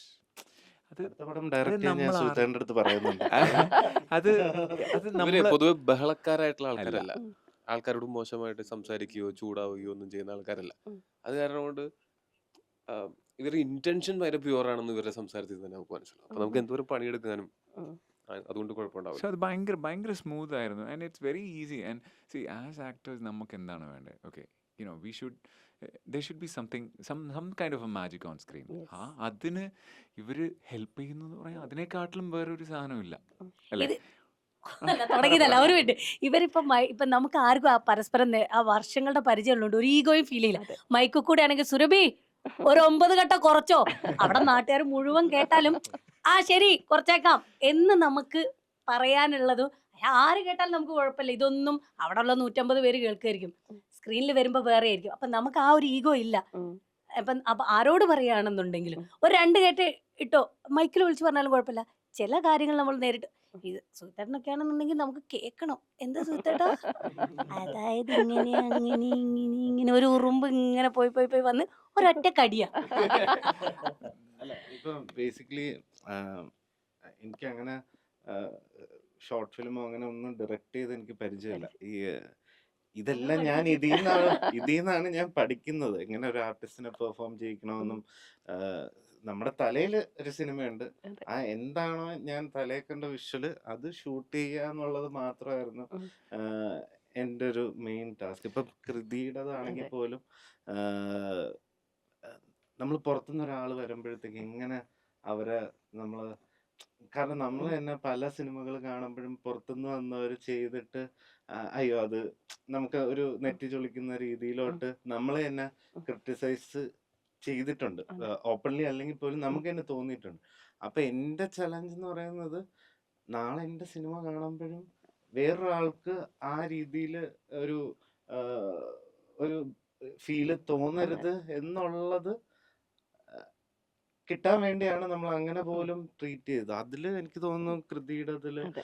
എനിക്ക് തോന്നുന്നു ഒരു സീനില് എനിക്ക് സുഹിത്തേട്ടനും അറിയാം. അപ്പൊ കൃതിയുടെ ക്യാരക്ടർ പണ്ട് മണിയന്റെ കുട്ടിക്കാലത്തിന് അമ്മൂമ്മയുടെ അടുത്ത് നിന്ന് സ്റ്റോറി കേൾക്കുമ്പോൾ ഉള്ള ആ ഫാസിനേഷൻ ആ കുട്ടിയുടെ മനസ്സിലുണ്ട്. അപ്പൊ ആ കുട്ടി വളർന്നു കഴിയുമ്പോഴും വളർന്നു കഴിയുന്ന മൊമെന്റില് നായകനോട് മണിയനെ കുറിച്ച് പറയുന്ന ഒരു സ്പെസിഫൈഡ് വേർഡ്, ഒരു ഡയലോഗ് ഉണ്ട്.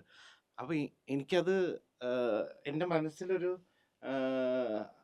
ആ ഒരു എക്സ്പ്രഷൻ എങ്ങനെ വരണമെന്നുള്ളത് ഉണ്ടായിരുന്നു. പക്ഷെ അത് ഭയങ്കര ഈസി ആയിട്ട് പുള്ളിക്കാരി അത് ഇട്ടിട്ടുണ്ട്. അതെനിക്ക് തോന്നുന്നു ട്രെയിലറിൽ ഉള്ള ആ നമുക്ക് എല്ലാവർക്കും ഇതിപ്പോൾ ഒരു ട്രെയിലർ എന്ന് പറയുമ്പം ഇറ്റ്സ് അബൌട്ട് ഒരു ഈ സിനിമ എന്താണെന്നുള്ള അതിൻ്റെ ഒരു ചെറിയൊരു പോർഷനാണ് നമ്മൾ ട്രെയിലർ. ഇതിപ്പം കൃതി ഇതിൽ ഇപ്പം you know she's bin acting in Telugu and Tamil films and she's from Bombay എന്ന് പറയുമ്പോൾ ഇതിൽ ഇങ്ങനെ ഇവിടുന്ന് വരുന്ന ഒരു കുട്ടി ചിയോദിക്കാവ് എന്ന് പറയുന്ന ഒരു ചെറിയ ഗ്രാമത്തിൽ വന്നിട്ട് എങ്ങനെ അതിൻ്റെ ഭാഗമാവും എന്ന് പറയുന്ന ഒരു ക്വസ്റ്റ്യൻ എല്ലാവർക്കും ഉണ്ടാവും. അത് എനിക്കും ഉണ്ടായിരുന്നു. പക്ഷേ ഇപ്പം നമ്മൾ സിനിമയിൽ കാണുമ്പം I think Lakshmi was born there and അവിടെ തന്നെ ജനിച്ച് വളർന്ന പോലെയാണ് തോന്നുന്നത്. അപ്പം അതിനുവേണ്ടി അത് ജിത്തിൻ്റെ വർക്കും സുജിത്തേട്ടൻ്റെ വർക്കും എല്ലാവരുടെയും വർക്ക് ഉണ്ട്. ഓക്കെ, അതിലൊരു കാര്യമുണ്ട് കേട്ടോ. എന്ന് വെച്ചാൽ നമ്മൾ ഏറ്റവും കമൻറ്റബിളായ ഒരു കാര്യമാണ്. അതായത് ആ കുട്ടി വരുന്നു, ഭാഷ അറിയില്ല. പൊതുവേ നമ്മുടെ കാസർഗോഡ് സ്ലാങ് ആണ് ഇതിൽ ഉപയോഗിച്ചിട്ടുള്ളത്. എല്ലാവരും അത്രയും കഷ്ടപ്പെട്ടിട്ടാണ് ആ ഡയലക്റ്റ് അവർ പഠിച്ചെടുത്തിട്ടുള്ളത്. ഇത് ഈ കുട്ടി മലയാളിയായിട്ടുള്ള ഞാൻ അത് പഠിക്കാൻ ബുദ്ധിമുട്ടായിരുന്നു. ഞാൻ ചോദിച്ചപ്പോ ബുദ്ധിമുട്ടിയ വയ്ക്കുക വെക്കുക അങ്ങനത്തെ ചെറിയ ചെറിയ സാധനങ്ങൾ. കൃതിക്ക് മലയാളം അറിയാത്തോണ്ട് അതാണ് മലയാളം എന്ന് വിചാരിച്ച് കൃതി അത് പഠിച്ചു അല്ലേ? അല്ല, പക്ഷെ പിന്നെ അത് എന്നാലും അത് മാത്രല്ല ഭയങ്കര മൊത്തം രസമായിട്ട് അതിന്റെ ചെയ്തിട്ടുണ്ട്. എക്സ്പ്രഷൻസ്, ഇമോഷൻസ് ഒരു അല്ല ബേസിക്കലി നമ്മളത് ഇംഗ്ലീഷ് ട്രാൻസ്ലേഷനും കൂടെ കൊടുക്കുന്നതുകൊണ്ട് കുറച്ചും കൊടുക്കുന്നോണ്ടായിരിക്കാം കൂടെ ചിലപ്പം ഈസി ആയിരിക്കും. you're getting that the meaning of that Yes. dialogue. Yes. Kriti, you just kicked off your journey in Malayalam film industry with this ARM team. So definitely, it's a great experience for you. So once you wrap up with this schedule, what you learned from this crew and how did it change your perception towards acting? Before joining this set, I had a lot of, from an outsider's point of view, I had a lot of, I think I kind of stereotyped the kind of performance that there are in Malayalam film industry. And it was new to me because that's not what I had explored before. So I was actually very excited because from what I had seen, it was very authentic, very, very raw, kind of very minute performances, actually, very minute expressions, especially. And as to getting into the skin of it, I was a little worried because I had never seen a character like this in my real life. So I had no reference points. So that made me worry a little bit, because if they really want me to portray it very authentically, if they have some expectation, some pre-decided thing they want me to do, how authentically will I be able to portray it? That was constantly on my mind. But I think they gave me complete freedom and complete guidance as to how I should approach it, which made everything so much easier. And all of these worries and doubts that I had about how I'll be able to be authentic in it, how I will look authentic, how I will sound, the language, how I'll be able to grasp it, everything, till I joined set, it was on my mind. But after I joined set, I thought about nothing. And I I think there would I was I came back thrice, right, for the schedules. And I was waiting when I would get to come back, because it was such a fun experience, even though I had like quite less, because I feel like it was a very enriching experience, like especially working with Tovino also, the way he shared what he learned. Mm. It was very, very enriching, and I learned so much from it. Mhm. And I think it was a very new experience. And as to performance also, I got to explore something I haven't done before, which was very exciting. Okay. Jithin, നമ്മൾ ഈ ഒരു സിനിമയിൽ പ്രധാനം ജോമോൻ, ഇതിൻ്റെ DOP. അപ്പം നമ്മൾക്ക് ഈ ഒരു സിനിമ പറയുന്ന ഒരു കാലഘട്ടം, അപ്പോൾ അതിൻ്റെ ഒരു വിഷ്വൽ സ്റ്റൈൽ എന്തായിരിക്കണം എന്നുള്ള ആ ഒരു ഡിസ്കഷൻ, അപ്പം ജോമോൻ്റെ ഒരു കോൺട്രിബ്യൂഷൻ അത് എത്രത്തോളം മാറ്റുരച്ചിട്ടുണ്ട് ഈ ഒരു സിനിമയിൽ? എനിക്ക് തോന്നുന്നു 2017 ഞാൻ ആദ്യം സുഹിത്തേട്ടൻ ഗോദ കഴിഞ്ഞിട്ടാണ്, ഗോദയുടെ ഷൂട്ടിൻ്റെ സമയത്ത് എനിക്ക് സുഹിത്തേട്ടൻ സ്ക്രിപ്റ്റ് അയച്ചിരുന്നു. എൻ്റെ മടി കൊണ്ട് ഞാൻ ഷൂട്ട് കഴിഞ്ഞു. അത് കഴിഞ്ഞിട്ട് മറ്റേ കഫേ ഒരെണ്ണം ഓപ്പൺ ചെയ്യുന്നതിൻ്റെയൊക്കെ ഇതായിട്ട് തിരക്കായിരുന്നു. അത് കഴിഞ്ഞിട്ട് ഒരു ദിവസം രാത്രി ഞാൻ ഭക്ഷണം കഴിച്ചിട്ടില്ല. അപ്പോൾ ആ സമയത്ത് ഞാൻ ഇരുന്ന് ഒരു ദിവസം രാത്രി വായിച്ചു. അപ്പോൾ ഞാൻ അപ്പം തന്നെ വിളിച്ചിട്ട് ഇത് ചെയ്യുന്നു എന്ന് പറഞ്ഞു. അത് കഴിഞ്ഞിട്ട് ഞാൻ കാസർഗോഡ് പോകുന്നു. അവിടുത്തെ പരിസരവും കാര്യങ്ങളും എല്ലാം കാണുന്നു. അപ്പം ഞാൻ സുഹിത്തേട്ടൻ്റെ അടുത്ത് പറഞ്ഞു, സുഹിത്തേട്ടാ ഈ സിനിമ ഷൂട്ട് ചെയ്യാൻ ജോമോൻ ചേട്ടനെ പോലുള്ള ഒരാൾ വേണം. അന്ന് ഞാനത് ചെക്ക് ചെയ്യുകയും പുള്ളിയുടെ അവൈലബിലിറ്റി വരാതിരിക്കുകയും അത് കഴിഞ്ഞിട്ട് ഒരു 7-8 വർഷങ്ങൾക്ക് ശേഷം ഞാൻ പല DOPസിൻ്റെ അടുത്തും പോയി. അവരൊന്നും സിനിമ ഇഷ്ടപ്പെട്ടില്ല എന്ന് പറഞ്ഞിട്ടില്ല. പക്ഷെ എല്ലാവരും ഈ 100 ദിവസത്തിൽ കൂടുതൽ ഇത്രയും ടൈം എടുക്കും, എന്നെപ്പോലെയുള്ളൊരു പുതിയൊരാൾ പുൾ ഓഫ് ചെയ്യാൻ പറ്റുമോ എന്നൊക്കെ ഉള്ള ഡൗട്ടൊക്കെ ഞാൻ ഒരുപാട്. പക്ഷെ ഞാൻ ഈ പല കണ്ട DOPസിൻ്റെ അടുത്ത് പോകുമ്പോഴും നമ്മളൊരു വലിയ ബുക്കിൽ എൻ്റെ കളർ പാലറ്റ്സും ഈ ഡിജിറ്റൽ സ്റ്റോറി ബോർഡും കളർ ലെയറിങ്ങും ഇതെല്ലാം ലൈറ്റിങ്ങിൻ്റെ ഒരു ഇത് ഞങ്ങൾ അത്രയും പ്രിപ്പയർഡ് ആയിട്ട് പോലാണ് പോയിട്ടുള്ളത്. അപ്പോഴും എന്തോ അന്നത്തെ നമ്മുടെ ആഗ്രഹം കുറച്ച് ലേറ്റായിട്ട് നടന്നു എന്നുള്ള രീതിയിൽ ഷമീറേട്ടൻ ഇന്നാവുന്നു. ഷമീറേട്ടൻ കേട്ടിട്ട് അപ്പം തന്നെ ജോമോൻ ചേട്ടനെ വിളിച്ചിട്ട് പറയുന്നവിടെ ജിതിൻ്റെ ഇത് നീ ഒന്ന് കേട്ടു നോക്ക്. അപ്പോൾ അപ്പം തന്നെ ഞാൻ ജോമോൻ ചേട്ടൻ്റെ അടുത്ത് പോകുന്നു, കഥ നറേറ്റ് ചെയ്യുന്നു. അപ്പം കേട്ടോടനെ എൻ്റെ അടുത്ത് പറയുന്നത്, എടാ ഇത് ഇങ്ങനെ ആയിരുന്നില്ല ഞാൻ ആദ്യം വിചാരിച്ചിരുന്നത്, ഇത് വേറൊരു പരിപാടിയാണല്ലോ, ഇത് നമുക്ക് പിടിക്കാം എന്ന് അപ്പം പറയുന്നു. അത് കഴിഞ്ഞിട്ട് ഞങ്ങൾ പ്രോപ്പറായിട്ടിരുന്നു, പ്ലാൻ ചെയ്തു. ഞാൻ എൻ്റെ ഈ പ്രീ വിഷ്വലൈസേഷൻ ചെയ്തതുകൊണ്ട് 3Dയിൽ അനിമേറ്റഡ് ഫിലിം പോലെ തന്നെ വിത്ത് ലൈറ്റിങ്ങും കളറും എല്ലാം സെറ്റ് ചെയ്തിട്ട് ചേട്ടാ എനിക്ക് ഇതുപോലെ അങ്ങ് ഷൂട്ട് ചെയ്ത് തന്നാൽ മതി എന്ന് മാത്രം ഇങ്ങനെ കൊടുക്കുക എന്നുള്ളൊരു സാധനം എനിക്ക് ഭയങ്കരമായിട്ട് ഗുണം ചെയ്ത പോലെ തോന്നിയിട്ടുണ്ട്. ഇപ്പം അതായത് ഒറിജിനൽ വിഷ്വലും അതുമായിട്ട് കമ്പയർ ചെയ്താൽ പോലും കറക്റ്റ് അതുപോലെ തന്നെ. പിന്നെ ജോമോൻ ചേട്ടൻ വയ്ക്കുന്ന ഫ്രെയിമൊന്നും നമുക്കങ്ങനെ ജോമോൻ ചേട്ടാ ആ ഫ്രെയിം ഇഷ്ടപ്പെട്ടില്ല, ഇത് നമുക്ക് ഇങ്ങോട്ടൊന്ന് മാറ്റി വെച്ചാലോ എന്നൊന്നും എനിക്ക് ഇതുവരെയും ചോദിക്കേണ്ടി വന്നിട്ടില്ല. പിന്നെ ജോമോൻ ചേട്ടൻ ഉള്ള സമയത്ത് ഞാൻ എന്നും നിന്റെ മൊയ്തീനൊക്കെ ചെയ്യുന്ന സമയത്ത് എൻ്റെ തുടക്ക സമയം. അപ്പോൾ ആ സിനിമയുടെയും സിനിമാറ്റോഗ്രാഫർ പുള്ളിയാണ്. അതിന് മുമ്പ് ഞാൻ ചെയ്തിട്ടുള്ള ABCDയും പുള്ളിയാണ്. അപ്പോൾ അത് ഞങ്ങൾ അങ്ങനെ പിന്നെ ചാർലിയും ഒക്കെ ആയിട്ട് ഞങ്ങൾ വർക്ക് ചെയ്തിട്ടുണ്ടല്ലോ. അപ്പോൾ ഇപ്പോൾ മൊയ്തീൻ്റെയൊക്കെ സമയത്ത് എന്ന് പറഞ്ഞാൽ ABCDയിൽ വെച്ച് ഞങ്ങൾ തമ്മിലുണ്ടായിട്ടുള്ള പരിചയമുണ്ടല്ലോ. അതുകൊണ്ട് എനിക്ക് മൊയ്തീനിലൊക്കെ പുള്ളി ഇപ്പോൾ നമുക്കന്ന് ഈ ലൈറ്റിനനുസരിച്ച് ഫേവർ ചെയ്ത ഇതൊന്നും നമുക്ക് ആരും പറഞ്ഞു തരില്ലല്ലോ. നമ്മളെവിടെയെങ്കിലും പോയി പഠിച്ചാലൊക്കെ അല്ലേ. അപ്പോൾ ആരും പറഞ്ഞു തരില്ല. ഇപ്പോൾ ജോമോൻ ചേട്ടൻ പറയടാ നീ കുറച്ച് ഇങ്ങോട്ട് പിടിച്ചാൽ നിന്റെ മുഖത്ത് ലൈറ്റ് കിട്ടും എന്നൊക്കെ പറഞ്ഞ് അന്നേ, അതായത് ബഹളക്കാരനല്ല പുള്ളി. നമ്മൾ ക്യാമറയുടെ ബാക്കിൽ നിന്ന് എടാ നീ കുറച്ചും കൂടി ഒരു ചുരുച്ച് ആ ലൈറ്റ് നിനക്ക് കിട്ടും കേട്ടോ, അത് വേണമെങ്കിൽ നിനക്ക് അത് യൂസ് ചെയ്യാം എന്നൊക്കെ പറയുന്ന പരിപാടി ഉണ്ടായിരുന്നു.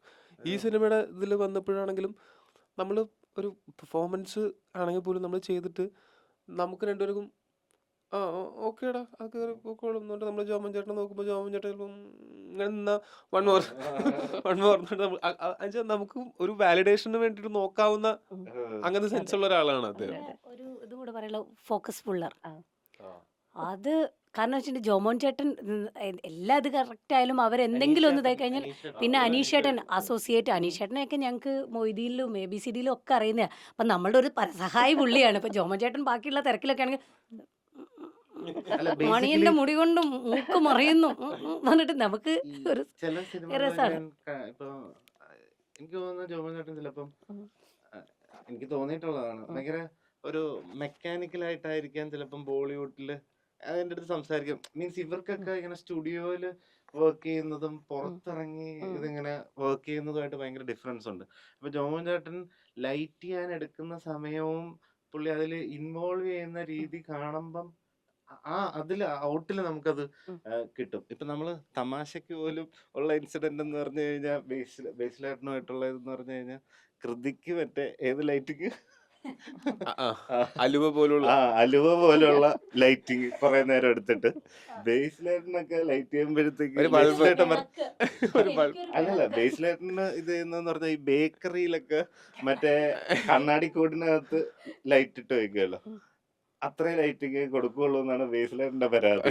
കൃതി ഷെട്ടിക്ക് മറ്റേ തെലുങ്കിന്ന് വരുന്നു, അപ്പൊ കുറെ നേരം സമയം എടുത്ത് മറ്റേ അലുവ പോലെ ലൈറ്റ് അപ്പ് ചെയ്ത് കൊടുക്കുന്നു. അതെ.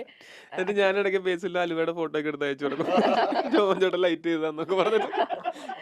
ഞാൻ എനിക്ക് ആക്ച്വലി ഒരുപാട് കാര്യങ്ങൾ ചോദിക്കാം. കാരണം ഇതിന്റെ ആർട്ട്, ഇതിന്റെ കോസ്റ്റ്യൂം ചെയ്തേക്കുന്ന പ്രവീൺ വർമ്മ, ഇതിന്റെ മ്യൂസിക് ദീപു, എഡിറ്റർ ഡെഫിനറ്റ്ലി അതെ ഷമീർ. അപ്പൊ ഇവരെ കുറിച്ച് ഒരുപാട് ചോദിക്കണമെന്ന്, പക്ഷെ എനിക്ക് സമയപരിമിതി ഉള്ളത് കൊണ്ടാണ് എനിക്ക് ചോദിക്കാൻ പറ്റുക. എന്നാലും ഒരു ഇത് കാര്യം എനിക്ക് ചോദിച്ചേ പറ്റുള്ളൂ. കാരണം നമ്മളൊരു 1 ഇയർ മുമ്പാണ് ഇതിന്റെ ഫസ്റ്റ് ട്രെയിലർ കണ്ടത്. അതിനുശേഷം 1 ഇയർ ടീസർ കഴിഞ്ഞിട്ട് ടീസർ വന്നിട്ട് 1 ഇയറിന് ശേഷമാണ് സിനിമ റിലീസ് ആവുന്നത്. പോസ്റ്റ് പ്രൊഡക്ഷൻ എന്ന് പറഞ്ഞാൽ ഇത്രയും ഒരു പ്രോസസ്സ്. അപ്പൊ അതിന്റെ ഒരു VFXന്റെ ഒരു മായ ലോകമുണ്ടെന്ന് നമുക്കതറിയാം. അത് അപ്പോൾ മാത്രമല്ല പിന്നെ 3Dയും 3D മ്യൂസിക്കും 2Dയിൽ നിന്നും പിന്നെ നമ്മൾ 3Dയിലേക്ക് ഒന്നും അങ്ങനെ പെട്ടെന്ന് ഹറി ചെയ്ത് പെട്ടെന്ന് തീർത്ത് പടം ഇറക്കുക എന്നുള്ളതിനേക്കാളും വൃത്തിക്ക് ചെയ്ത് ഇറക്കാം. അതെ. അല്ല റിയലിസ്റ്റിക് ആയിട്ട് ചുമ്മാ ഇരുന്ന സമയം ഉണ്ടായിരുന്നു ഉം. ചെറിയ ഇഷ്യൂസ് കാരണം. അതിപ്പം പ്രേക്ഷകർ അറിയേണ്ട ആവശ്യമില്ല, പക്ഷെ വർക്ക് പറഞ്ഞു നടന്നിട്ടുള്ള പക്ഷെ പറഞ്ഞു അല്ല എന്തുകൊണ്ട് ഇരുന്നു എന്നുള്ളത്. അല്ല പക്ഷെ അതിനകത്ത് എനിക്ക് തോന്നുന്നത് ജിതിന് ഇത്രയും സമയമൊക്കെ ഒരു സിനിമയ്ക്ക് പ്രീ പ്രൊഡക്ഷനും പോസ്റ്റ് പ്രൊഡക്ഷനും കിട്ടുക എന്ന് പറയുന്നത് നമ്മൾ വെറുതെ ഇരുന്ന സമയം ഒഴിവാക്കിയാൽ പോലും പോലും ബാക്കി കിട്ടിയ സമയം പോലും നമുക്കത് ഭയങ്കര ഭാഗ്യമാണ്. അങ്ങനെ എല്ലാ ഭാഗ്യമാണ്. സിനിമയ്ക്കും അതെ കിട്ടുന്നതല്ല. അതെ. ഇപ്പൊ സെപ്റ്റംബർ 12 ഇത് റിലീസ് ആകുമ്പോൾ പ്രേക്ഷകർക്ക് കൊടുക്കുന്ന ഒരു ഇമോഷൻ എന്തായിരിക്കും തിയേറ്ററിൽ? അല്ല അതറിയാൻ ഞങ്ങൾക്കും കൗതുകമുണ്ട്. അല്ല എല്ലാരും നമുക്ക് പറയാനുള്ളത് നമ്മൾ ഭയങ്കര ഫ്രം ദ ഹാർട്ട് ചെയ്തിട്ടുള്ളൊരു എല്ലാരും, ഞാൻ മാത്രമല്ല, ഒരു വലിയ ക്രൂ. പ്രത്യേകിച്ച് ലിസ്റ്റിൻ സ്റ്റീഫൻ അതെ പ്രൊഡക്ഷൻ. പുള്ളിക്കാരൻ അവരുടെ ഇത്രയും വലിയൊരു ഫണ്ടിങ് ഒരു എന്നെ പോലെയുള്ള ഒരു പുതിയ ഡയറക്ടറിന് അങ്ങനെ സിനിമാ പാരമ്പര്യമില്ലാത്ത ഒരു പുതുമുഖ സംവിധായകന് കിട്ടാവുന്ന മലയാളത്തിലെ ഏറ്റവും വലിയ ബഡ്ജറ്റിൽ അതെ തന്നെയാണ് ചെയ്തേക്കുന്നത്. നമ്മൾ അതെ ഒരിക്കലും ഇത് ചെറിയ ബഡ്ജറ്റ് എന്ന് നമുക്ക് പറയാൻ പറ്റില്ല. മലയാളത്തിൽ നിന്നുകൊണ്ട് ഇതിന്റെ ബഡ്ജറ്റ് എന്ന് പറയുന്നത് ചെറിയ ബഡ്ജറ്റ് അല്ല. മറ്റ് ഇൻഡസ്ട്രികളെ അപേക്ഷിച്ച് ചിലപ്പോൾ അത്ര വലുതല്ലായിരിക്കും. വേണമെങ്കിൽ പറയാം. ഇല്ല, വേറൊരു കാര്യം കൂടെ ഉണ്ട്. മലയാളത്തിലൊരു ട്രിപ്പിൾ റോൾസ് ചെയ്തേക്കുന്നത് മമ്മൂക്ക വന്ന്, അതെ അതെ അതെ അതിനുശേഷം പാലേരി ടോവിനോ. മാണിക്യം. അതെ അതെ, അതിനുശേഷം ടോവിനോ ആണ്.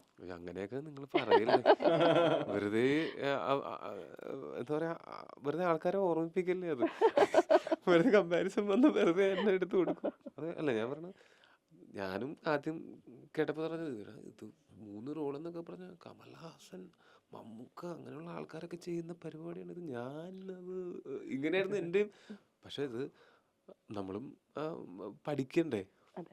നമ്മൾ നമുക്ക് ഏറ്റവും പേടിയുള്ളതല്ലേ നമ്മൾ പ്രിപ്പയർ ചെയ്തിട്ട് ട്രൈ ചെയ്യേണ്ടത്. അല്ലാണ്ട് പേടിയുള്ള ഒരു സാധനത്തിന്റെ ഫ്രണ്ടിലോട്ട് വെറുതെ ചാടി വീഴുക എന്നുള്ളതല്ല. പേടിയുള്ള ഒരു സാധനമാണെങ്കിൽ അതിന് പ്രിപ്പയർ ചെയ്തിട്ട് നമ്മൾ ചാടി വീഴുന്നു. അത് ചെയ്തില്ലെങ്കിൽ നമുക്ക് വളർച്ച ഉണ്ടാവില്ലല്ലോ. അതെ തീർച്ചയായിട്ടും. സോ എല്ലാരും 3Dയിൽ തന്നെ സിനിമ കാണുക. കാണാ.